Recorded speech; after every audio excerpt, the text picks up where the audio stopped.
Alors, on refait une tentative pour que Harry participe à ce live, Harry Campian, que j'ai invité pour son recueil de poésie À quoi ça rime. Alors, pour ceux qui étaient connectés tout à l'heure, j'espère que vous reviendrez avec nous. Harry, normalement, tu dois pouvoir demander à participer à cette vidéo en cliquant sur le rond et demander à participer. Et sinon, je vais quand même t'envoyer une invitation pour rejoindre la vidéo.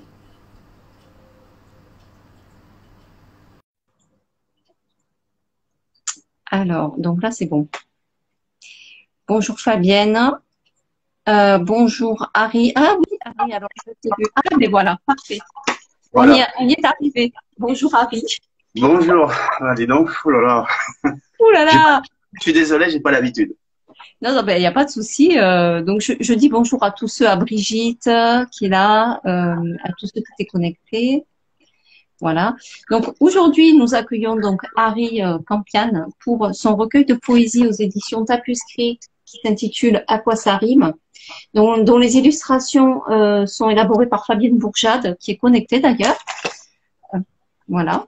Donc, je dis bonjour et bienvenue à tous ceux qui sont présents. Harry, merci d'avoir accepté cette invitation. Ben, pas de quoi. Voilà. Merci. Merci à toi de m'avoir reçu. Ouais, ben oui. Alors, on a un point commun tous les deux, Harry, qui nous relie, c'est Fabienne. Oui, pour l'illustration. Ouais. Ouais. Alors, Harry, je vais te présenter. Hein, c'est quand même étrange de présenter un journaliste. Alors, dès les années 90, dans ton lycée, tu as monté un ciné-club, en fait. Voilà, tout jeune. Ouais. Ouais. Dans ton lycée. Aujourd'hui, tu vis en Bord-de-Marne et il y a fort longtemps, je crois, tu as participé à Fanzine Magazine Rock et Ciné à Lyon. Est-ce que tu pourrais m'en dire plus? Ça, c'était un fanzine, donc c'était en dehors du lycée. J'avais connu justement un copain de lycée qui, lui, était lyonnais, et puis bon, il est retourné chez lui, puis il m'a demandé de participer à un fanzine. Donc on est resté en correspondance pendant pas mal d'années, et j'ai participé à ce fanzine un peu en tant que correspondant, moi sur Paris et lui bon à Lyon. Voilà, donc c'était plus oui, il y avait pas mal de musique rock, cinéma, surtout ça quoi. C'était ce qui dominait dans ce fanzine. Voilà. Donc j'ai fait ça pendant 2 ans à peu près. 2 ans. Alors, en 1994, tu fais l'interview de Marcel Carné. Alors, pour ceux qui connaissent pas, Marcel Carné, c'est quand même Les Enfants du Paradis, c'est Drôle de drame, et voilà, c'est un très grand metteur en scène. Et tu as également interviewé Michel Morgan, Robert Hossein, rien que ça, et Arthur Penn. Oui, c'est vrai. Mais Marcel Carnet, c'était, on va dire, un coup de chance parce que il habitait à Saint-Germain-des-Prés, hein, Saint-Germain-des-Prés, place de l'Église. Et auparavant, j'avais rencontré un de ses acteurs fétiches qui s'appelle Roland Le Saffre et qui a Pardon, qui s'appelle? Roland Le Saffre. C'est un de ses acteurs chéris. Il a joué dans Les Tricheurs, qui est un film de 1958. Il a joué Un air de Paris. Bon, c'est dans les années 50, tout ça. Et donc, il avait écrit un livre sur sa vie, donc une vie assez mouvementée. Enfin bon, j'en passe. Je la fais simple, quoi. Voilà. Donc, et suite à ce livre, on a sympathisé dans un petit troquet, je crois que c'est le Bonaparte, qui est juste à côté de l'église Saint-Germain-des-Prés, et il m'a passé son livre comme ça. Donc, et moi, comme je commençais un petit peu à faire des piges pour des magazines de cinéma qui payaient pas, mais bon, bref, moi ça me plaisait.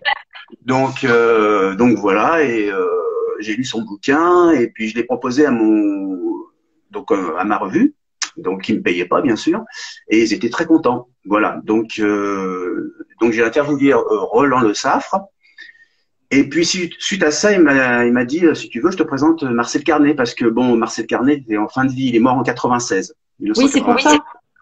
Voilà. Et donc, il m'a dit, si tu veux, je te présente. Bah, j'ai dit oui, Marcel Carné, quand même, c'est un dieu vivant du cinéma, quand même. Et donc, il m'a présenté, j'ai été le voir, on a parlé, etc. J'avais amené même un bouquin sur comment le dictionnaire du cinéma français pour qu'il me fasse un autographe. Et enfin une dédicace quoi. Et donc à la fin de l'interview, donc j'ai pu le vendre après l'interview là. J'ai été payé. Ah ouais, ouais. Oui, j'ai pu le vendre. Marcel Carnet là quand même, voilà. Et donc à la fin de l'interview, je lui tends le livre en pensant qu'il va me faire une dédicace. Mais lui, il a pensé que c'était un cadeau. Il a pensé que c'était un cadeau. Ah ouais, alors il a pris le bouquin, il était très content, mais il était vraiment en fin de vie, hein. Il était très content, il m'a remercié. Et moi, timide, j'étais complètement impressionné par lui. J'ai pas osé lui reprendre, lui dire que je voulais une dédicace, donc il l'a gardé, voilà. Donc c'est tout. Donc j'ai pas une dédicace de Marcel Carnet. C'est incroyable, enfin, comme anecdote, c'est juste génial. Ouais, c'est génial, mais j'ai l'interview, j'ai encore la trace de l'interview, voilà. Et puis Michel Morgan, c'était disons, c'est une amie qui faisait de la figuration, des silhouettes comme ça, et sur certains tournages, et qui m'a dit, il y a Michel Morgan qui fait un petit rôle parce que bon, c'est une vieille dame, etc. Faut pas trop se fatiguer, etc., etc. Moi, j'ai dit ouais, Michel Morgan quand même, qui a des brumes, etc., etc. Et donc j'ai été sur le tournage, je l'ai vu, on a un petit peu discuté. Moi, j'étais intimidé, hein, parce que quand même, c'était. Alors, comment on fait quand on est timide pour aborder des monstres sacrés comme ça? Parce que c'est quand même des monstres sacrés, hein? Ben, on est impressionné. Alors, je sais pas si c'est. Oui, j'étais impressionné parce que quand même, vraiment, oui, c'est des monstres sacrés, mais en même temps, on reste disponible quand même parce que même on dit un mot, deux mots, trois mots, et la personne qui est en face de nous, surtout Michel Morgan, elle est assez réceptive. Et elle dit bon bah je vais pas quand même le plomber ce jeune homme, hein, je vais quand même essayer de me mettre à sa portée pour qu'il puisse être comment à l'aise. C'est ce qui s'est passé. Voilà. Robert Hossein pareil, mais Robert Hossein lui c'est encore plus impressionnant parce qu'avec la voix qu'il avait, waouh, moi je me suis dit je vais pas pouvoir en placer une. Et effectivement, on lui pose une question, il parlait beaucoup beaucoup beaucoup beaucoup, et au bout d'un moment il s'arrêtait comme ça brusquement, il fait ah excuse-moi, vas-y. Pose-moi des questions, pose-moi des questions, pose-moi des questions. Et à chaque fois que je lui posais une question, là, il commençait à repartir. C'était très théâtral. Voilà. Donc, c'est vrai que c'est des monuments. Vraiment, c'est des monuments. Et Arthur Penn, là, c'était différent parce que je parlais très mal anglais, très mal anglais, et lui, il parlait très mal français. Donc, il y avait une approche un peu. Je savais pas comment l'approcher, et au bout d'un moment, il m'a présenté des images comme ça, et il m'a dit parlez-moi avec des mots très simples sur cette image. Qu'est-ce qu'elle représente pour vous cette image? Et c'était une image d'un de ses films. Alors moi, je disais bah voilà, ça représente ça, ça et ça, et pourquoi avoir fait ça? Et les questions venaient comme ça par rapport à des images qu'il présentait. Voilà. Un anglais, ils disent it's broken. My English is broken, mais ça veut dire c'est un anglais de merde. Donc et lui, il avait un français de merde. Donc il fallait qu'on arrive à se connecter, quoi. Voilà. Voilà. Ça, c'était souvenir donc des années 90. Tu as même été au Festival de Cannes en 1995. Ouais, ça c'était pour un magazine qui s'appelait Cinémascope, qui payait une misère aussi, mais c'est pas grave. Donc ils m'ont envoyé à Cannes pour faire les nuits cannoises, c'est-à-dire donc je parlais de certains films, mais c'était secondaire. Il fallait que je relate un peu les soirées cannoises. Donc tous les 2 jours. Côté jet set en fait, c'est ça. Voilà, c'est ça. Voilà. Donc tous les 2 jours, j'envoyais un papier. Voilà. D'accord. Et donc comme il n'y avait pas vraiment, disons la commercialisation, la banalisation du mail et tout ça, donc j'envoyais ça un petit peu à l'arrache, hein, tu sais. Soit par fax, et c'est surtout le fax qui marchait bien. Et oui, tu as connu le fax. Ben bien sûr, parce que les mails, tout ça, c'était dans les années 90, il n'y en avait pas, c'était pas des masses, hein, il y a pas de, puis faire son Moi, j'avais un ordinateur, un gros ordinateur, il était épais comme ça, tu vois, c'était le truc infernal. Et j'envoyais ça par fax. Voilà. J'écrivais le soir, je rentrais de cette soirée canoise. J'écrivais mon papier et j'envoyais le lendemain matin sur fax. Voilà. Donc, en fait, si je comprends bien, tu as fréquenté la jet set canoise juste en 95. Voilà, c'est tout. C'est tout. J'ai juste une fois comme ça. Je suis revenu après à Cannes, mais j'étais pas en fonction quoi. Voilà. La seule fois où j'étais en fonction, c'était en 95. Est-ce que c'est à cette période que tu as commencé en fait à faire une incursion dans le milieu de l'art et des arts plastiques? Bah c'est c'est début des années 90, j'ai commencé à m'intéresser à enfin disons que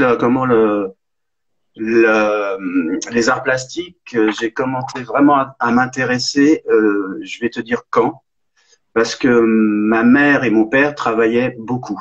Voilà, donc on était un peu sous une garde, mon frère et moi, d'une jeune femme qui s'intéressait aux arts plastiques, aux musées, etc., les galeries. Et au lieu de nous emmener au bac à sable ou au parc du coin, ben, de temps en temps, elle nous emmenait en galerie, voir des belles choses. Elle disait, vous allez voir de la peinture et tout. Elle nous emmenait au Louvre. C'est comme ça que j'ai connu le Louvre avec elle. Donc on était tout petits. Hein. Moi, je devais avoir, je sais pas, 10, 11 ans, un truc comme ça. Et puis mon frère un peu moins, voilà. Donc c'est comme ça que j'ai connu vraiment les musées. Après, j'y ai pris goût. Au départ, on était turbulents, etc. Mais déjà, il y avait un intérêt surtout le Louvre. Le Louvre, ça me paraissait immense. Surtout quand on est tout petit comme ça, on voit les peintures.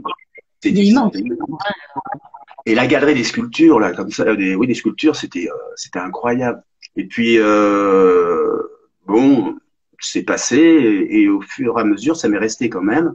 Et quand j'ai été en âge de faire une visite moi-même, ben, j'y suis allé à partir de, je veux dire, entre 15 et 20 ans, ouais, j'ai commencé à m'intéresser vraiment à la peinture. Et là, qu'on prend la mesure de la transmission, en fait. Ouais, voilà, c'est ça. C'est venu là, mais doucement. Hein, c'est venu progressivement. Je me suis pas dit un jour, je vais aller voir la peinture, je vais aller voir la sculpture, je vais aller voir la photo et tout ça. Non, c'est venu alors en 2001, tu deviens journaliste à Art Actuel. Oui, c'est ça, oui. Et puis après, tu enchaînes. Donc, puisqu'on parle tu deviens élève à l'école des Beaux-Arts de Paris. Et ça t'a permis d'exposer à Paris et en province d'ailleurs. Hein. Oui. Tu as une page où tu mets beaucoup tes œuvres qui sont très chouettes. Et je me posais la question. On en avait parlé sur pourquoi tu n'as pas illustré tes propres textes.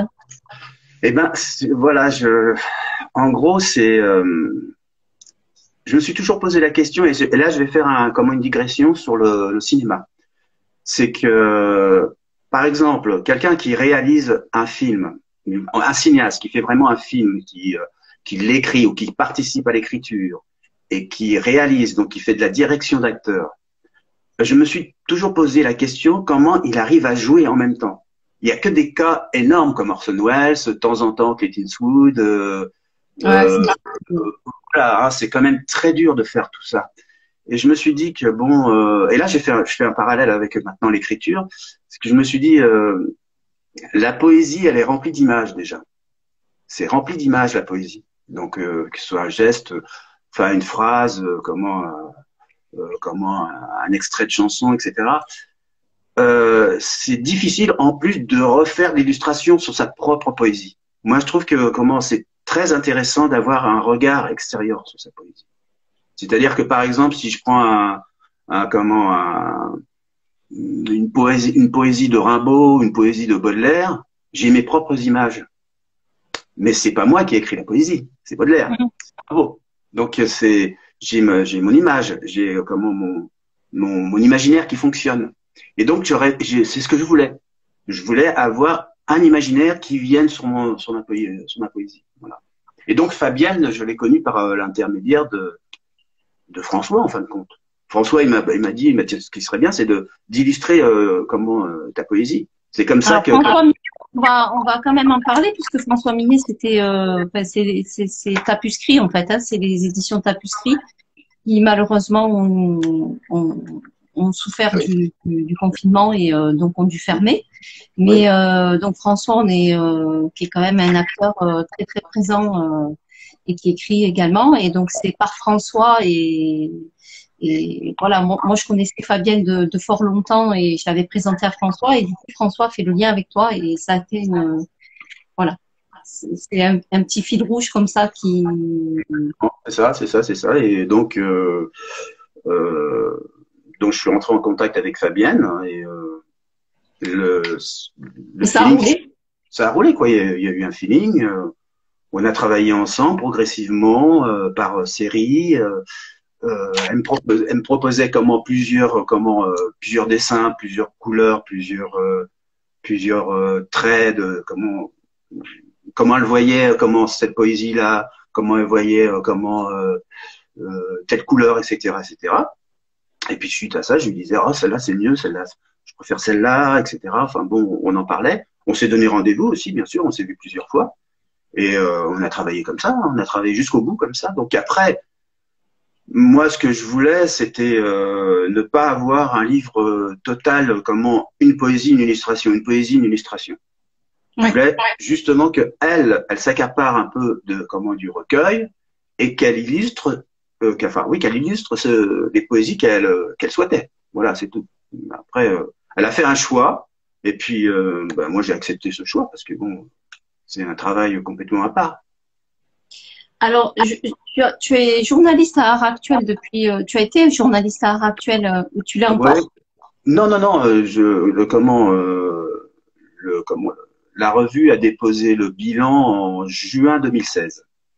D'accord. Voilà, de juin 2016, et après j'ai connu le Pôle emploi, etc. Et j'ai eu la chance d'avoir un entretien avec la Gazette Drouot en octobre 2016. Donc, Et tu travailles encore avec eux. avec la Gazette Drouot, là, je pige toujours pour eux. Ouais, ouais. Enfin, j'ai d'autres revues aussi, mais voilà. Alors, il faut savoir qu'au-delà de la poésie, tu as été comédien aussi. Oui, enfin, oui, oui, ça, 2 ans. Un, deux, ouais, Un ouais. an ou 2 ans pour 2 spectacles à Ménilmontant. Oui, là, c'est ça, en 2014 et en 2015. Ouais. Donc, au total 2 millions de montants. Et là, je l'ai pas mis dans mon CV, mais là, récemment, on a fait 2 représentations au théâtre de l'Esséon. C'est un petit théâtre qui est à côté du Café de la Gare, le fameux Café de la Gare qui a été construit par Coluche, enfin toute la bande de l'époque. Et Ouais. juste à côté, il y a un tout petit théâtre, vraiment très mignon. Il y a pas mal de spectacles aussi qui s'appelle le théâtre de l'Esséon. Et donc, on a fait 2 représentations là. C'était Quel au... spectacle? Ah bah, le spectacle, ça s'appelle La mastication des morts de Patrick Kerman. C'est drôle, hein. Le titre est un peu bizarre, mais J'aime bien le titre. ouais, La mastication des morts, ouais, ouais. Non, c'est pas mal, c'est pas mal. Et donc, on a fait 2 représentations. Mais enfin, ça reste amateur, hein. Voilà. Alors, comment en fait, parce que dans ce recueil, en fait, moi j'ai l'impression qu'il y a une alchimie entre le Harry poétique, le Harry poète, le Harry journaliste, le Harry peintre, puisque c'est un recueil qui est quand même très imagé. Alors je lis la quatrième de couverture, une partie. C'est des poèmes en prose montés comme de frêles litanies, où le rire est une virgule, le soupir une suspension et la dérision un calmant dans cet océan d'intempéries happé par la géométrie de l'ordre et de la raison. Donc, à quoi ça rime? Rime avec rythme, le rythme d'un monde en marche, violent, guerrier, au bonheur carton-pâte où flotte le paradis des exclus. Donc, c'est un livre qui est un recueil qui est engagé. Oui, oui, bien sûr. Ouais. Et sur certains événements, sur ce qu'on appelle les dérives, les frustrations, les colères, les rires aussi.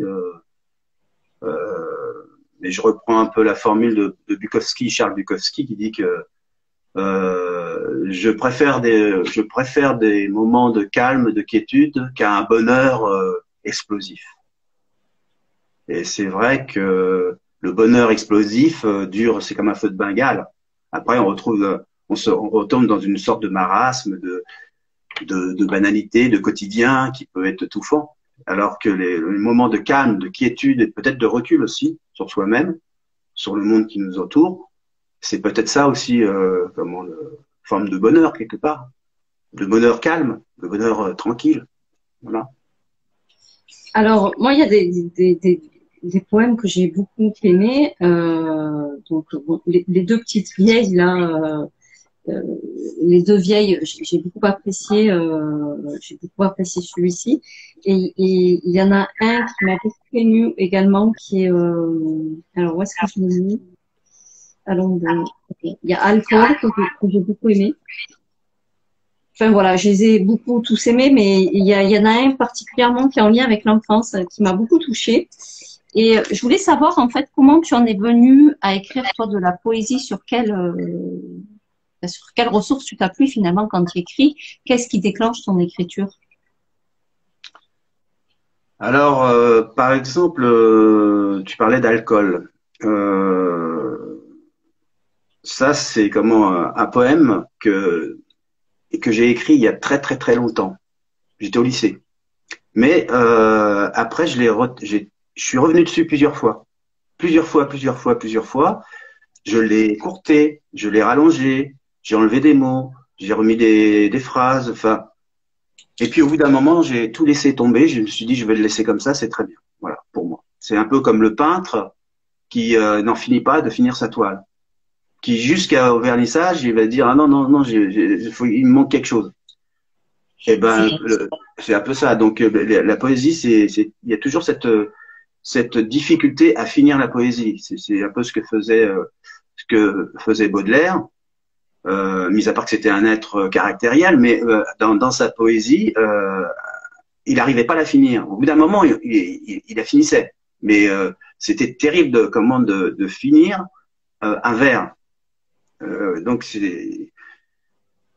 Alcool, c'est un peu ça. Donc après, je me suis maîtrisé. Après, sur les autres poésies, dans ma manière d'écrire, il n'y a pas de rythme. Il n'y a pas de commande. Bon, j'écris un jour pendant 8 heures. Après, le lendemain, j'écris pas. Le surlendemain, j'écris. Non, ça, c'est comme une sorte de bourrasque. Là, j'ai envie d'écrire, j'écris. Tac, tac, tac, tac. J'écris.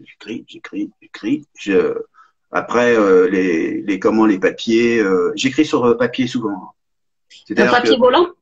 papier volant. Après, je remets tout ça sur ordinateur. Et après, je mets ça de côté, je mets ça dans un classeur.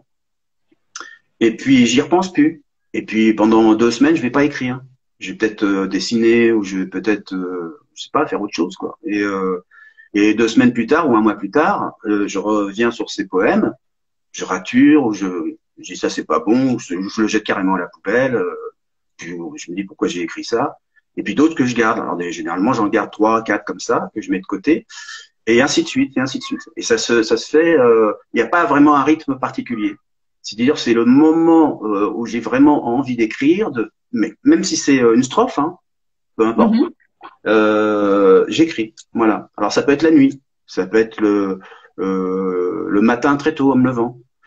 Et donc voilà, ça peut être à la fin d'un article aussi. Par exemple, si j'ai écrit un article qui doit être très rigoureux enfin une commande d'article qui doit être très rigoureux, il y a un calibrage à respecter, etc., etc.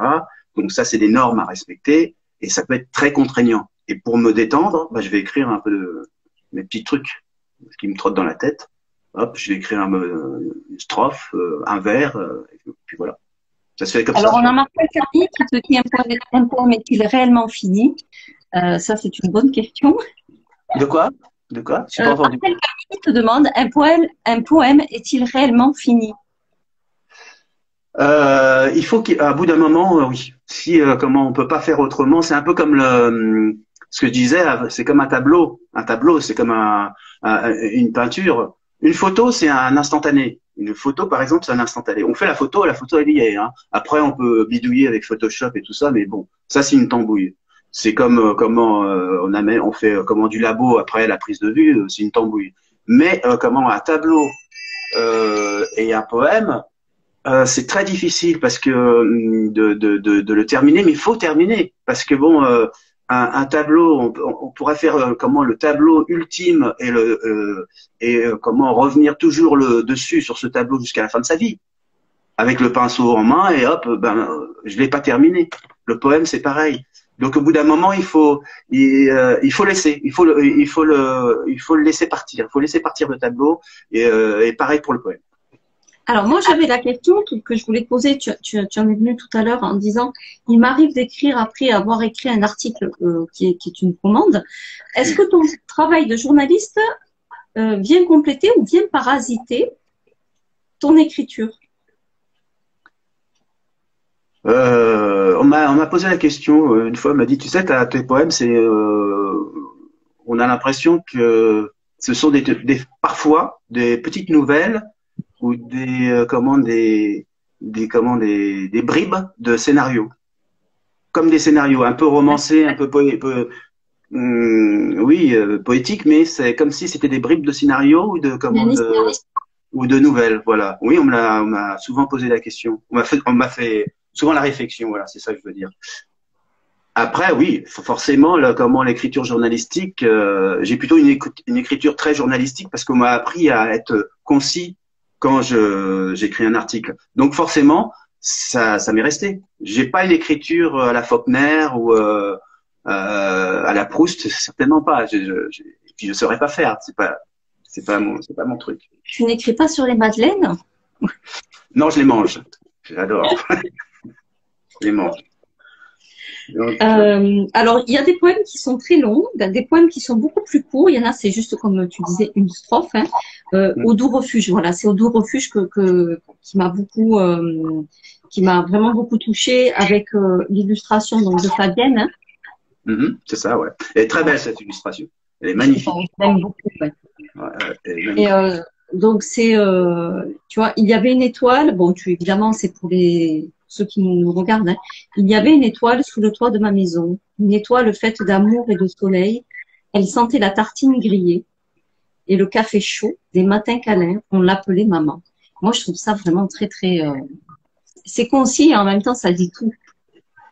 Bah, c'est un petit clin d'œil à ma mère qui est décédée en 2015, novembre 2015. Et voilà, c'est ma mère. Eh ben oui, c'est nos mamans. C'est reste. Alors, la question, quels sont tes mentors en écriture? Est-ce que ce sont les mêmes qu'on peut retrouver en peinture? Parce que comme tu es peintre aussi, la peinture, et puis même tu as rencontré tellement de monde dans le cadre de ton travail, est-ce que du coup tu peux rencontrer des mentors en peinture ou dans ton métier de journaliste qui ont un impact sur ton écriture poétique et vice versa? Disons par exemple en écriture, en littérature, il y a plusieurs mentors, mais je dirais qu'il y en a vraiment 3 ou 4 vraiment qui sont primordiaux. Il y a dans la poésie, il y a Arthur Rimbaud et Baudelaire. Ça, depuis que j'ai 14-15 ans, c'est Rimbaud, Baudelaire, un petit peu Lautréamont, mais c'est plus difficile pour moi. Voilà, les chants de Baldoror, c'est quelque chose qui est quand même c'est magnifique. Hein? C'est magnifique. Voilà, c'est magnifique aussi. Donc, moi, particulièrement cette phrase, on peut être juste si l'on n'est pas humain. Voilà, exactement. Et le sourire, c'est le début de la grimace. Il a ce côté un peu exacerbé. Alors, je suis désolée si vous entendez des pimpons, hein, parce que j'habite non loin d'un carrefour, donc ça n'arrête pas. C'est la période estivale. Hein. Voilà. Mais il y a de la vie autour, il y a de la vie, c'est normal. Ah oui. Voilà. Donc, Lautréamont, Baudelaire, Arthur Rimbaud, évidemment. Alors, pour la poésie, hein, je parle pour la poésie. Mais pour les romans, pour la littérature en elle-même, J'ai découvert aussi un petit peu plus tard Bukowski, Charles Bukowski, qui a vraiment une littérature assez forte.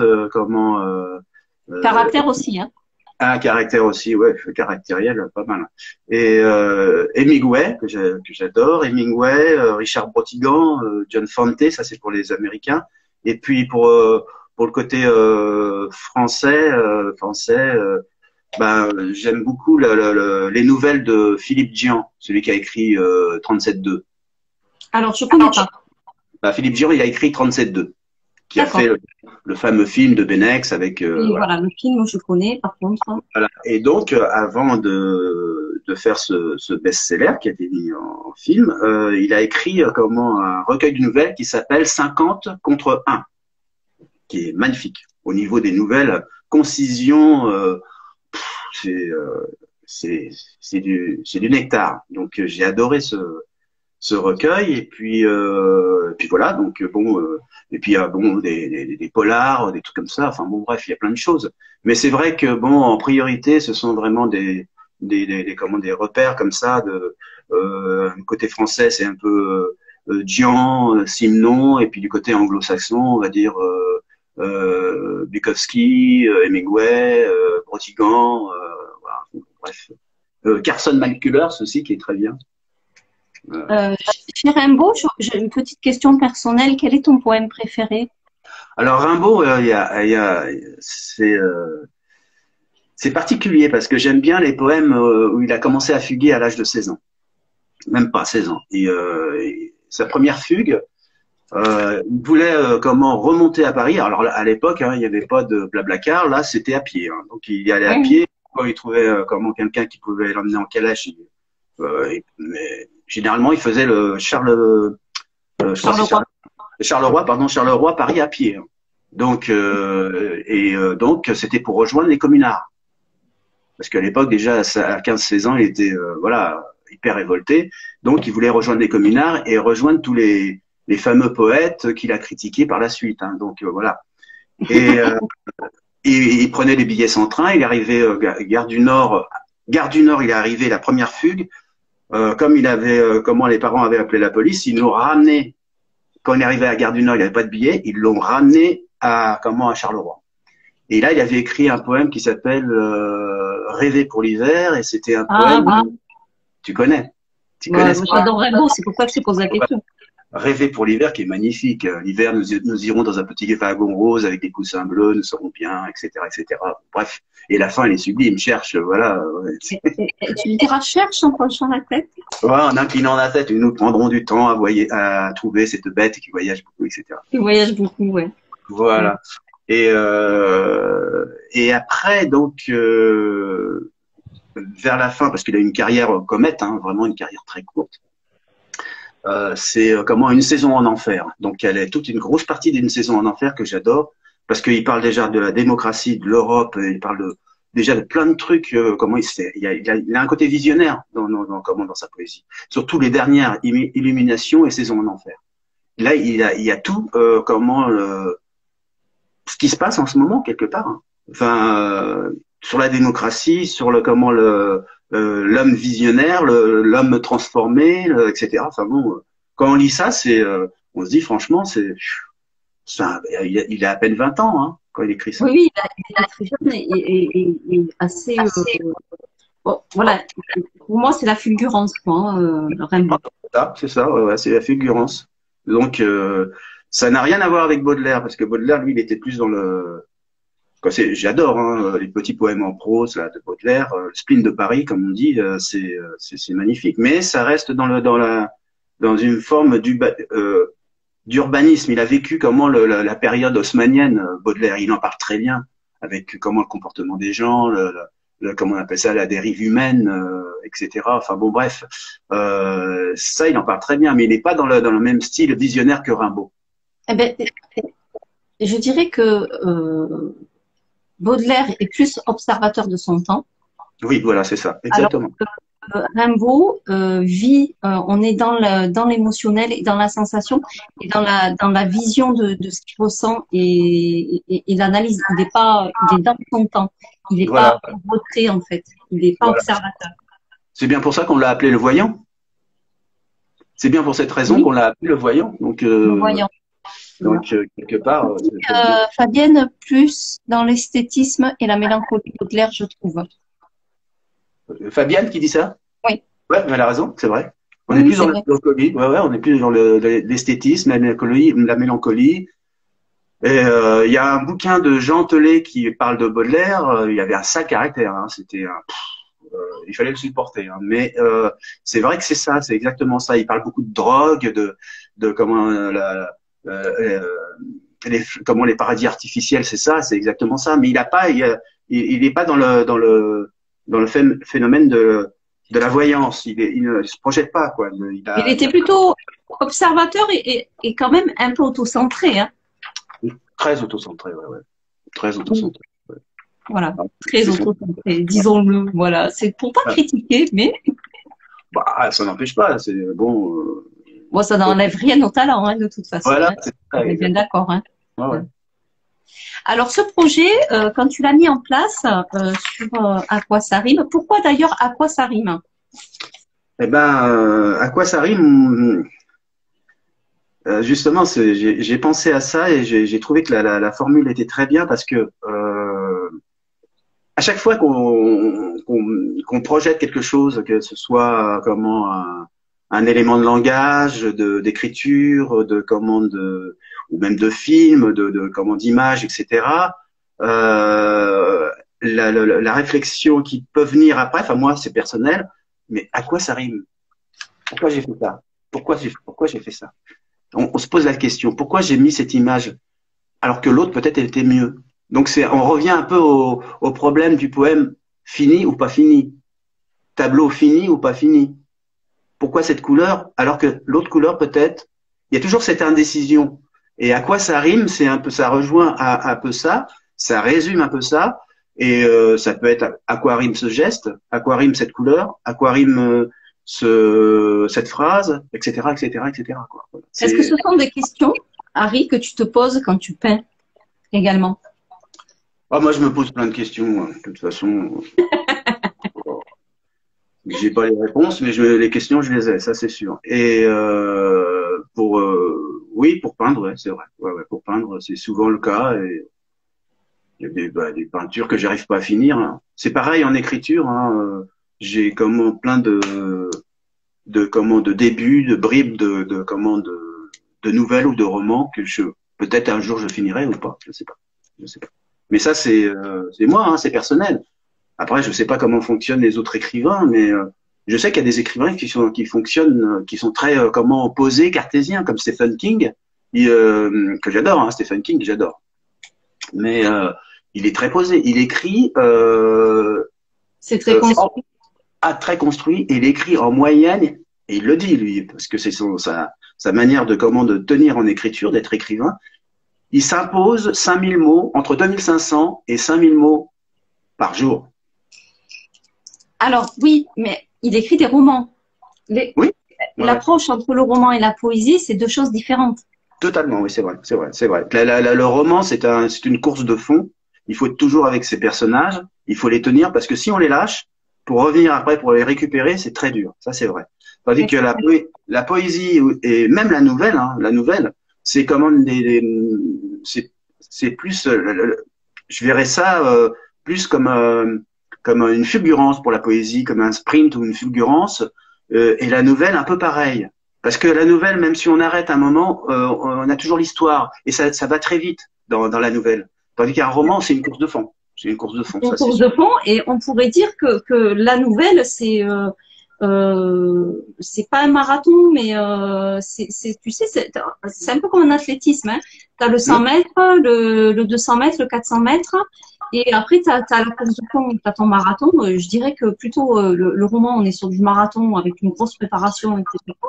Et ouais, que c'est là, ça. Ouais. tu es plutôt sur du 400 mètres du relais, hein, je sais pas, en faisant des petites fausses, mais Hum, en, la poésie, c'est encore complètement, c'est une approche qui est complètement différente, puisque, enfin, en tout cas, bon, moi, c'est mon point de vue, mais il est peut-être différent du tien. Et la poésie, on est vraiment dans la fulgurance de l'émotion qu'on va retranscrire à l'instant T. Euh, Exactement, ouais, c'est ça. C'est la poésie, c'est une figurance. Ça peut, c'est juste une phrase. Ça peut être une phrase comme ça ou une strophe. Et puis et hop, ça s'arrête. Ou alors ça peut être un long poème. On appelle, enfin la longueur. Après, c'est une autre histoire. Comment juger la longueur? Mais je veux dire, ça peut être comme une fulgurance qui s'étire, comme une comète. On voit la queue. Enfin, ça hop, ça part comme ça. Et ça peut s'étaler un petit peu. C'est pour ça que j'ai peur de comment dans la poésie que dans la poésie que ça devienne après, ça s'étale quoi. J'aime bien les poèmes courts, très très très courts, mais ça m'interdit pas de comment de pas de broder, mais de d'aller au-delà de la strophe quoi. Voilà. Par contre, est-ce que du coup tu es un adepte des haïkus? alors là, j'ai essayé, je suis nul. Parce que tu sais pourquoi? Parce qu'il y a une rigueur. Il y a cette rigueur là, je crois que je fais. C'est quoi? C'est 5 7 comment les 5 7 7 sur 5. Voilà, c'est ça, voilà. Et donc, il y a une rigueur, j'ai essayé, hein, j'ai essayé de le faire, mais je trouve que c'est un peu pénible. Moi, j'aime bien lâcher un petit peu tu vois, Ouais, enlever. c'est le côté carcan. 5, Voilà, 7, 5, nous dit Brigitte. Hein. voilà, c'est ça. Donc, il y a ce côté-là, c'est comme si j'étais un peu en laisse, mais j'ai essayé parce que bon, j'en ai lu et je trouve ça formidable. Après, je me suis dit, tiens, je vais essayer quand même, pourquoi pas. Puis, bon, non, je suis pas à l'aise là-dedans. Voilà, je suis pas à l'aise. Voilà, je suis pas à l'aise. J'aime bien, voilà, y aller. J'y vais. Je pense pas à comment. C'est comme les Alexandrins. C'est très beau. C'est très très beau. Cyrano, le Misanthrope, tout ça. Enfin bon, c'est magnifique. Hein, quand c'est bien, en plus bien joué, etc. Mais alors écrit en alexandrin, non. Il y a une rigueur qui.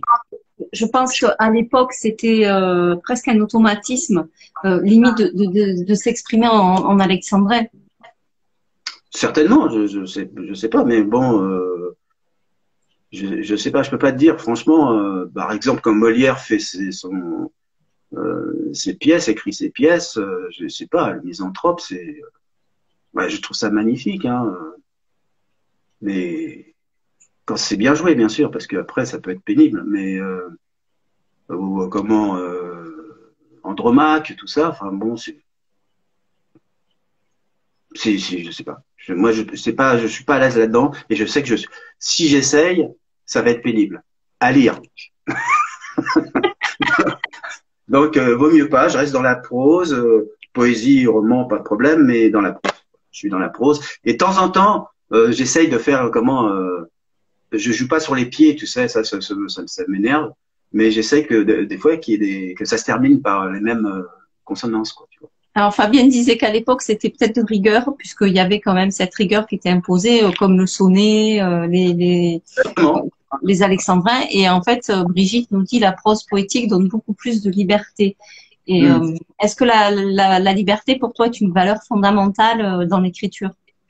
Ah bah oui, ah oui. Ah bah, ça c'est primordial.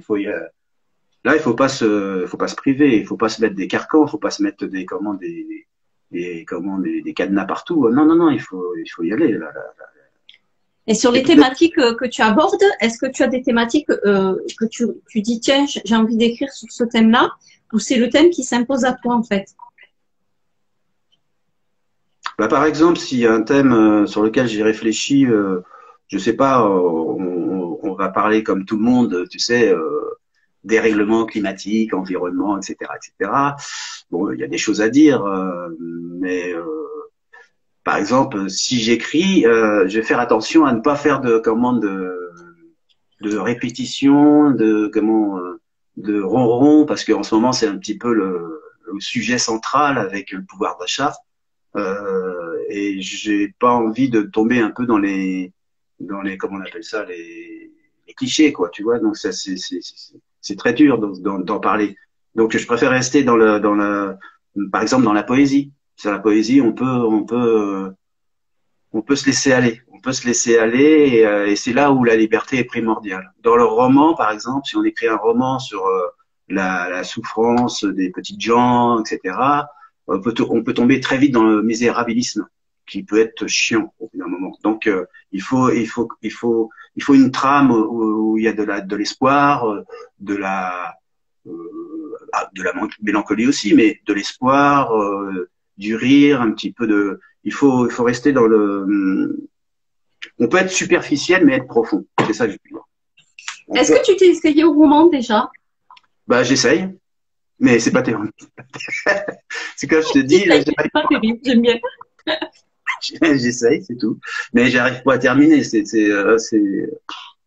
pénible. Alors, il y a Bernard Werber qui avait écrit un livre. Oh mince, alors Alzheimer, mon copain, je me souviens de son prénom, c'est déjà bien, Aloïs, qui disait qu'en fait, il s'inspirait de ses nouvelles pour développer des romans.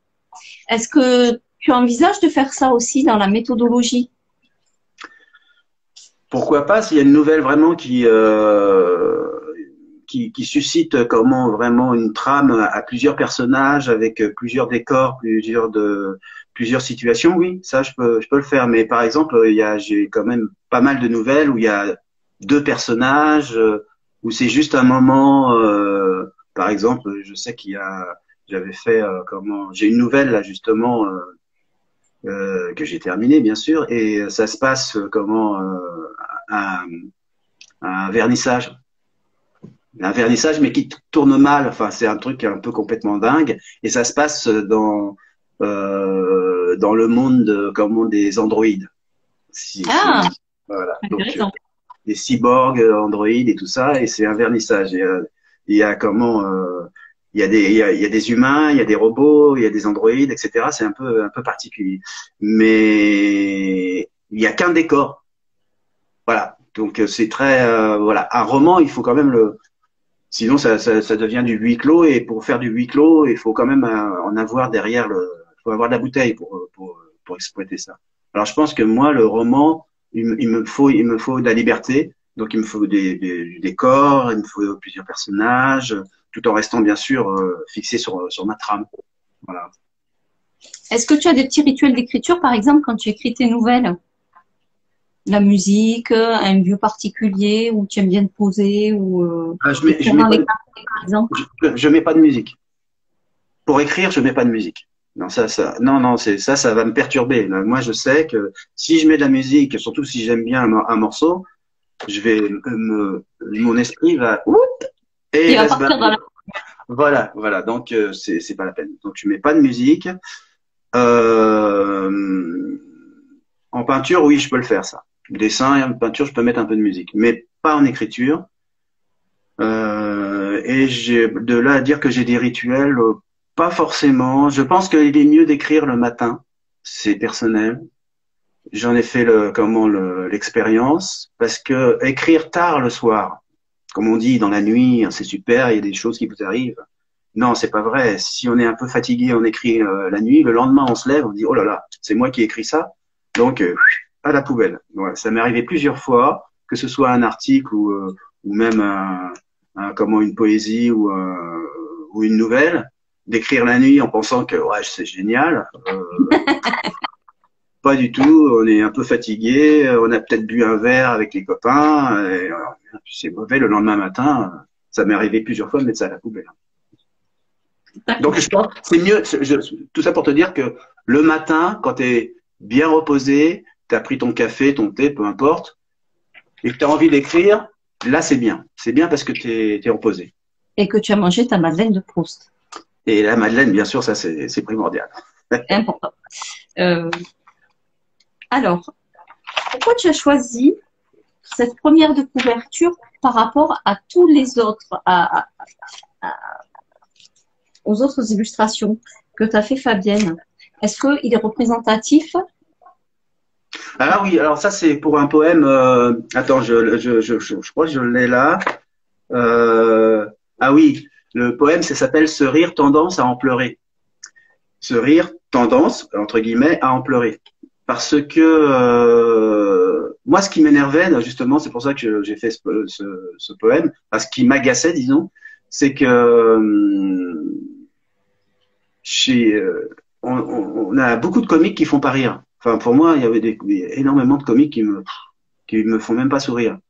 Et Mhm. il y a cette tendance un peu à dire il faut absolument rire de tout, machin, etc., etc. Alors que il faut rire quand tu as envie de rire. Il faut pleurer quand tu as envie de pleurer. Il faut gueuler quand tu as envie de gueuler. Donc rire, ça fait du bien, bien sûr. Je dis pas, hein, c'est Mais salvateur. le rire est issu d'une émotion. Donc, si tu n'as pas Voilà, d'émotion, tu vas pas voilà. rire. Donc il y a ce côté-là.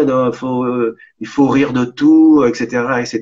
Je peux pas forcément. Si j'ai pas envie de rire, je ne ris pas. Et donc c'est pour ça que j'ai fait ce poème et comment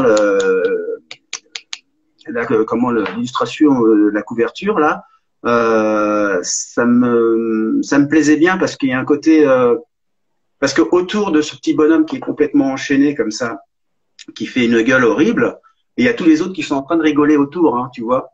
Tu vois, autour, tu as des rires un peu sarcastiques, etc., etc. Il y a ce côté un petit peu, enfin, moi, j'ai l'impression qu'on est dans un monde où là, être indépendant, c'est primordial parce que maintenant, bon, c'est chacun pour soi quelque part. Et le rire est une façade pour beaucoup de gens. Le rire est une façade. Rire vraiment en étant bienveillant, il y en a pas tant que ça. Le rire dans la bienveillance de l'autre, ça existe. Hein, j'en connais. Je connais des gens comme ça qui sont très bienveillants. Ils ont envie que altruistes et tout ça, mais ils aiment bien rire et ils ont peut-être parfois un sens comique. Mais il y en a d'autres, c'est du rire, beaucoup même, beaucoup. C'est un rire un peu ironique, sarcastique, tu vois, surtout sarcastique. Donc il y a des rires qui font mal, quoi. Il y a des rires qui font mal. C'est ça que je veux dire.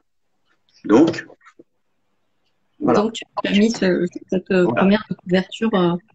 Alors là, il y a quand même des illustrations qui sont assez fortes. Hein. Euh, Modèle top, celui-ci aussi, j'aime beaucoup. Hein. Ouais, ouais, ouais, celle-là, elle est très bien. Bon, ça Ouais, fait. Fabienne m'avait proposé plusieurs couleurs, plusieurs ambiances, et j'ai choisi celle-là parce qu'elle est vraiment, elle est, elle est pétante, quoi. Elle est bien. Mm. Ouais. Comment on fait pour se procurer ton livre? Alors, ce livre, il a été publié en 2016, hein. Donc, quand j'ai connu François. Ben, ça a marché correctement hein, pour un recueil de poésie. Mhm. Et il ne reste plus beaucoup. Il m'en reste 4 ou 5. Ok. Ouais, ouais, 4 ou 5. Et je ne sais pas si un jour j'aurai l'occasion de le réimprimer, de trouver quelqu'un, un éditeur, parce que ben, je me dis que la vie continue, moi je continue. Hein. Donc j'ai fait un autre projet avec Fabienne qui s'appelle, c'est un recueil de poésie qui s'appelle L'amour est un printemps qui n'a pas de saison. Et ça c'est le titre. Et on pensait le publier chez Tapuscript. Bon, suite à ce qui s'est passé avec le confinement, le Covid, etc. Bon, ben voilà. Hein. J'avais de la peine pour François parce que c'est bon, je trouvais que c'était très, sa petite maison d'édition était très sympa et puis sa librairie, ça m'a permis d'aller 2 ou 3 fois là-bas. Et il est toujours là. Donc on a toujours ce recueil qui est prêt avec les illustrations de Fabienne et moi je suis toujours partant pour un éditeur. J'ai un recueil de nouvelles aussi hein, qui est prêt. Mais c'est pas évident parce qu'avec les maisons d'édition, il n'y en a pas beaucoup qui sont vraiment sérieuses. Quoi. Voilà. Oui, et puis les grosses maisons d'édition ne reçoivent plus de manuscrits puisque pendant Mhm. le confinement, beaucoup de personnes ont écrit. Et Ouais. donc c'est un peu compliqué aussi, mais il y a quand même, bon, on en parlera en off, mais il y a des possibilités quand même hein, pour Oui. proposer le manuscrit et ce recueil de poésie. Il y a quand même des maisons d'édition qui publient encore, hein, donc il n'y a pas de, on en parlera. Mais effectivement, c'est vrai que c'est de plus en plus difficile et le marché est un peu, je dirais pas qu'il est saturé, mais c'est quand même compliqué, quoi. Oui, enfin, et puis surtout que pendant le confinement, il y a eu beaucoup de manuscrits qui ont été envoyés aux maisons d'édition. Oui, c'est ça.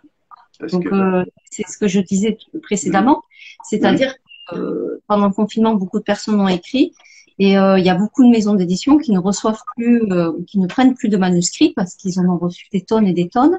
Et ils ont été submergés en fait, hein, tout simplement. Donc, Ouais, c'est vrai. oui, soit il faut trouver une petite maison d'édition. Il y en a qui sont tout à fait sérieuses. Hein, tout le monde. Il y en a qui sont pas du tout sérieuses, mais il y en a qui sont tout à fait sérieuses. Et après, trouver l'éditeur qui convient. Toi, tu attends quoi d'un éditeur, en fait? Moi, ce que j'attends d'un éditeur, c'est que un dialogue sur la, pas sur la réécriture. S'il y a un roman, par exemple, il y aura toujours de la réécriture, ça c'est sûr. Mais par exemple, c'est surtout sur comment la distribution, à savoir comment distribuer le livre, est-ce qu'il est bien distribué, la participation d'un auteur sur des commandes, des dédicaces, sur des salons, la manière dont comment l'éditeur et l'écrivain, enfin le romancier, le poète, etc. Enfin peuvent combiner leurs désirs, savoir comment ils peuvent se partager le boulot en fin de compte. Et puis voilà, c'est en fin de compte l'éditeur il devient un complice après. C'est un complice quelque part. Une fois Oui, que c'est le partenaire. voilà, c'est ça. Donc un partenaire, un complice, ça peut devenir un ami, ça peut devenir aussi un bon conseiller. C'est le boulot d'un éditeur en fin de compte, c'est un vrai éditeur, c'est ça. C'est un conseiller, c'est un coach, c'est quelqu'un qui va te dire non là tu fais fausse route, fais attention. Vas-y, va plutôt par là, je vais t'épauler, etc., etc. Et qui va suivre le bouquin, bien sûr, mais qui va suivre aussi l'écrivain, qui va pas le laisser tomber comme ça. Une fois que c'est publié, il va l'appeler 2 mois plus tard. Tiens, il y a une signature. Est-ce que tu viens pas? Il faut une relation. Moi, je crois qu'il faut un suivi. Je dis pas qu'il appelle qu'on s'appelle tous les jours, c'est pas ça que je veux dire, mais que au moins qu'on sente sa présence, quoi. Voilà. Oui, c'est une relation de confiance mutuelle et c'est ce que j'appelle un partenariat et comme le dit très bien Brigitte d'ailleurs, c'est un partenaire. C'est un partenaire, ouais, ou un complice, un partenaire. Un complice, un partenaire, c'est une relation qui est privilégiée. Voilà. Et c'est pareil pour si on fait le parallèle avec un artiste, un peintre, un sculpteur, peu importe, bah c'est la même chose avec son galériste. Si tomber sur un vrai galériste, un galériste marchand d'art, enfin, c'est un marchand d'art quelque part parce qu'il faut qu'il vende aussi, faut qu'il gagne sa croûte. Mais au départ, un galériste, c'est quelqu'un qui va soutenir l'artiste, qui va s'occuper de lui, qui va savoir quels sont ses besoins, s'il rentre dans la galerie, si ça devient un artiste attitré à la galerie, il y a une complicité qui se crée entre le galériste et l'artiste. Et ben c'est la même chose. Ça doit être la même chose. C'est un soutien moral, surtout un soutien moral, parce que chez l'écrivain il y a de temps en temps des up and down, hein, c'est souvent le cas, et c'est pareil chez un artiste. Alors s'il n'y a pas un galériste ou un éditeur derrière qui est assez solide pour supporter ça, ça peut capoter très vite, quoi. Voilà. Est-ce que tu as des toiles dans des galeries, toi? J'en ai une, mais c'est une amie franco-mexicaine qui est artiste aussi, et son frère avait une galerie à Mexico. Okay. Et donc elle m'a demandé si je pouvais envoyer une toile à Mexico dans sa galerie. Donc il l'a toujours. Donc j'ai une toile à Mexico, voilà. Et d'autres toiles qui ont été vendues, mais j'ai pas de galerie. Non, j'ai pas de galerie. Mais il faut dire que j'ai pas cherché. Hein. Il faut dire que c'est un peu de ma faute. C'est-à-dire que j'ai pas cherché une galerie vraiment. J'ai exposé, j'ai fait des petites expositions en province, à Paris. Les toiles ont été vendues. Ah, je te capte plus. Si, Ah, c'est bon. J'ai eu un petit bug. Ah, et donc, non, faudrait que je m'y mette, bien sûr. Faudrait que je m'y mette, mais peut-être attendre un petit peu. Voilà. Donc là, on peut dire qu'officiellement, tu es à la recherche d'un éditeur. Ouais, c'est vrai. S'il y a un éditeur qui nous écoute ou qui tombe sur cette vidéo tout à l'heure ou plus tard, vous pouvez contacter Harry. Donc nous, on en reparlera en off, évidemment, pour des pistes sur de l'édition. Est-ce que tu as envisagé l'auto-édition un jour? Oula. Alors, écoute, il y a des maisons d'édition. Je dis pas de nom. Hein. Voilà. Il y a des maisons d'édition qui te proposent ce qu'on appelle de l'édition à compte participatif. C'est dans le monde dans lequel on vit maintenant, bon, c'est de plus en plus courant. Les comptes d'éditeurs à la Gallimard, Grasset, Le Seuil, Cadman Lévy, enfin toutes les grosses maisons d'édition, c'est de plus en plus difficile. Et le compte participatif, pourquoi pas? S'il faut acheter 50 exemplaires, 40 exemplaires, bon, si on a un peu d'argent, on les achète. Après, on arrive toujours au bout de 1 mois, 2 mois à les vendre. Ça, bon, ça va, ça peut se comprendre. Mais quand ça devient du compte participatif à 1 500 €, voire 2 000 €, c'est plus du compte participatif parce qu'à ce prix-là, tu fais de l'auto-édition. Hein. Oui, bien sûr, tu fais toi-même. Tu le fais toi-même, hein, et sous prétexte que soi-disant ils te font un dossier de presse, un truc comme ça. Tu as envie de leur dire, attendez, 1 500 €, 2 000 €, je vais pas vous donner ça, alors que je peux le faire en auto-édition. Je peux faire moi-même mon dossier de presse, ma petite note, ma pub sur Facebook, Instagram, etc. Et c'est ce qu'ils font, hein. Ils te demandent quand même 1 500 balles. Donc ça non, tu vois. Et j'ai même eu une fois quelqu'un qui m'a dit, ah, vous êtes génial et tout. Vous êtes le plus grand écrivain de votre génération, patati. Enfin, tu vois, enfin, il t'enrobe, machin, patati. Je me suis dit, oh là là, ça fait un peu Camelot, là, tu vois. Et il m'envoie le contrat, et il y a marqué, sur le contrat, il y avait marqué qu'il fallait verser 3 250 €. D'accord. Voilà. Alors là, j'ai dit non, c'est quoi, voilà. Et je donne pas de nom, hein, mais Non, c'est. il faut savoir que ça existe. Est-ce que tu as un conseil à donner aux jeunes auteurs, justement, aux jeunes artistes par rapport à ça? Alors les jeunes artistes, moi je suis pas vraiment. Déjà que je me sens encore un peu comme un poussin là-dedans. Donc non, je dirais que bon, il faut surtout préserver sa liberté de ton, d'écriture, pas de parole bien sûr, mais dans l'écriture. C'est nécessaire de se sentir libre, d'y aller. C'est comme un acteur, il faut qu'il joue n'importe où, même dans la rue, s'il n'a pas de compagnie, s'il y a pas de, il fait un truc dans la rue, puis voilà. Donc comme ça, il pourra toujours jouer. Pareil pour un peintre ou pour un dessinateur, voilà. Hein. De toute façon, il n'y a pas beaucoup de matériel pour être écrivain. Il te suffit d'une feuille blanche et d'un crayon. Hein. Donc c'est suffisant. Bon, un ordinateur, quand tu as un peu d'argent, tu t'achètes un ordinateur. Voilà, c'est pareil pour un dessinateur. Donc une feuille, un crayon, voilà. On a toutes ces générations qui ont commencé sur feuille, hein. Oui, ben voilà. Donc, ce que je veux dire, c'est que il faut pas se laisser abattre. C'est un long chemin et puis de toute façon, je pense qu'il faut toujours essayer. C'est ceux qui n'essayent pas qui n'ont rien. Moi, je reprends un peu le truc de, excuse-moi. Je reprends un peu une citation d'Oscar Wilde qui dit, en fin de compte, il faut jamais s'empêcher d'essayer de décrocher la lune, parce que de toute façon, même si on réussit pas, on retombe dans les étoiles. Donc voilà, Oui. On s'en fout, hein, voilà. Il faut essayer, quoi. Voilà. Il faut essayer, tout à fait. Alors, ça sera la conclusion de notre live d'auteur aujourd'hui. Donc, Harry Campian, pour ceux qui ne te connaissent pas, donc à quoi ça rime. Il reste 4 exemplaires dont vous pouvez vous battre pour les obtenir. Donc, vous pouvez contacter Harry sur Instagram et également sur Facebook. Tu es joignable également. Et donc, en tout cas, moi, je te remercie infiniment de m'avoir accepté d'avoir accepté ce live d'auteur.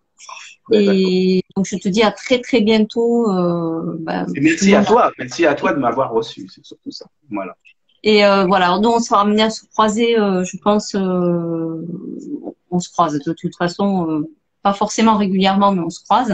Mhm. Voilà, un grand merci et vraiment, je vous invite à lire ce recueil, À quoi ça rime, qui est vraiment très très bien illustré par Fabienne. Mhm. Merci Harry et puis je remercie aussi tous les internautes de nous avoir écoutés et d'avoir participé, d'avoir laissé vos commentaires et votre message, vos messages. Et merci beaucoup pour cet entretien, c'était super, voilà.